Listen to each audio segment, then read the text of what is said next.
let's get to some of the other winners and losers that we've got across the landscape of the NFL draft. Believe it or not, there was more than just Shedeur Sanders.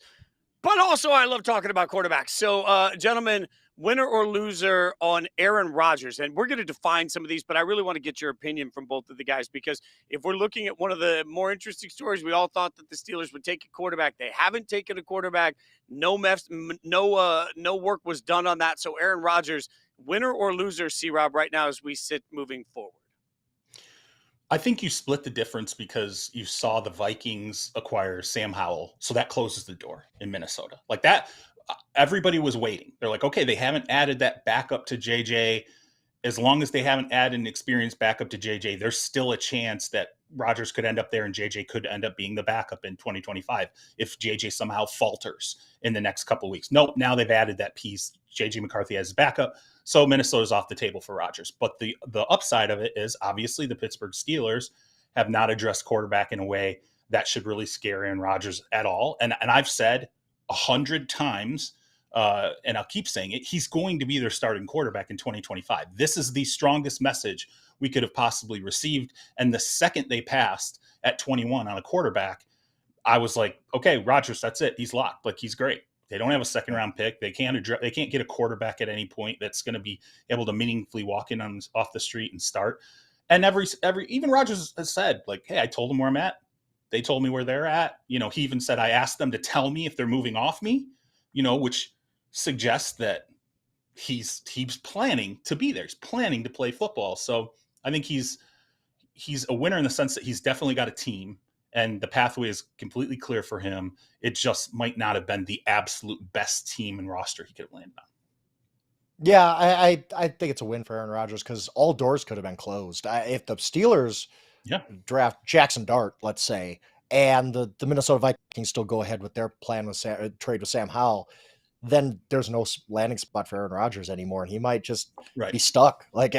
So I think everything the Steelers did was Aaron Rodgers is our quarterback in 2025, and it's going to happen eventually. I don't know how they could be so confident after what we heard from Aaron Rodgers a week ago on the Pat McAfee show, but they're going down this path. I think that's pretty clear. So I think it's a win for Aaron Rodgers to still have a team that is keeping the door open for him. By the way, they did take Will Howard in the 6th round, so the Steelers got their future quarterback. I just had to say it. I mean, come on. I just had to at least throw out a little love to Will Howard, who got his name called. All right, let's go to straight-up winner. No question about this. Jaguars ticket office. Like, season ticket sales for the Jags have to be one of the winners as they pull off a trade that had us. I mean, I feel bad for Cam Ward. Like, Cam Ward was the first overall pick, and between Shedeur Sanders and then the fact that, my God, we weren't he was barely being handed a jersey, and suddenly it was like, we've got a trade, and the Jags move up to the 2nd overall pick. So, C-Rob, can we align on draft winner Jags ticket sales? Yeah, absolutely. I mean, you're right about the Cam Ward thing. I feel bad for the guy because it felt like when the draft started, it was like, can we just hurry up and get to the trade? Like, go ahead, come on, give Cam the hat, like hug. Okay, cool. And then let's hurry up and get to move it along, Cam. Move it along. Yeah. No, it's a huge win for their ticket office. I mean, it's a huge promotional point from this, and you can promote him as a defensive player. You can promote him as an offensive player. You can, stick him on every billboard alongside Trevor Lawrence and Brian Thomas Jr. I mean, it's definitely going to sell tickets. And like, if you asked me if I could only pick one player in this draft who I'm allowed to watch next season, I would have picked Travis Hunter. And but Charles, did you like the trade?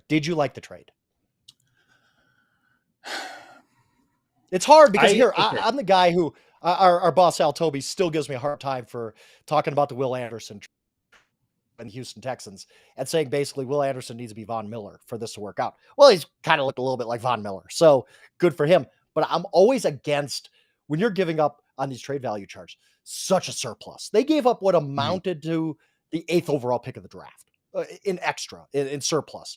So in that, I'm like, man, that's way too much to overpay. But at the same time, I'm like, well, you did get a guy who we all think is a generational dude. So maybe that's worth it. What do you think about it?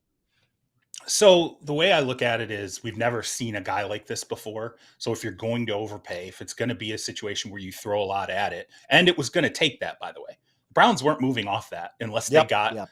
that extra first round pick. They needed a second round pick. They got an offer they can't refuse. Yeah, absolutely. And they also had to have a player they really liked at 5, which in Mason Graham they really did. And so from that standpoint, I like what the Browns got in return. I think Mason Graham, even though he's a little undersized for defensive tackle, I think you stick him next to Myles Garrett, and teams are going to have fits with that defensive front. You got 2 first-round picks next year if you're the Browns, and if you still have quarterback problems, those are key assets that you can then use, or you could use them to trade down in 2026 and accrue more picks. So I love it from the standpoint of what the Browns got, but I also love it from the standpoint of the Jaguars just going, we're going to take a swing. And even though we did give up to the 5th pick and another first, I would argue if you're the Jacksonville Jaguars, you're like, maybe he's going to be great on both sides of the ball. Even though everybody says he can't do it, we said he couldn't do it in college, and then he did it in college. So even when you give up that much, he's got to play both ways, right? If you don't give up all that to go get Travis Hunter and be like, you're just a receiver, kid, don't worry about defense. You got to play them both ways. I think it'll be fascinating to see how they do it. I do think they absolutely will play in both ways. And here's my question to you. Let's say he's not a superstar as a wide receiver. Let's say he's not a superstar as a cornerback. But let's say he's a top 15 player at both positions. Let's say he's a top 15 wideout in the league, and he's a top 15 corner in the league. Isn't that unbelievable? Isn't that still absolutely unbelievable that you got 2 top 15 players for your offense and your defense? And that, to me, is reasonable. I think it's reasonable. That plays into the draft value too, Frank, because you mentioned earlier they gave up the equivalent of the 8th.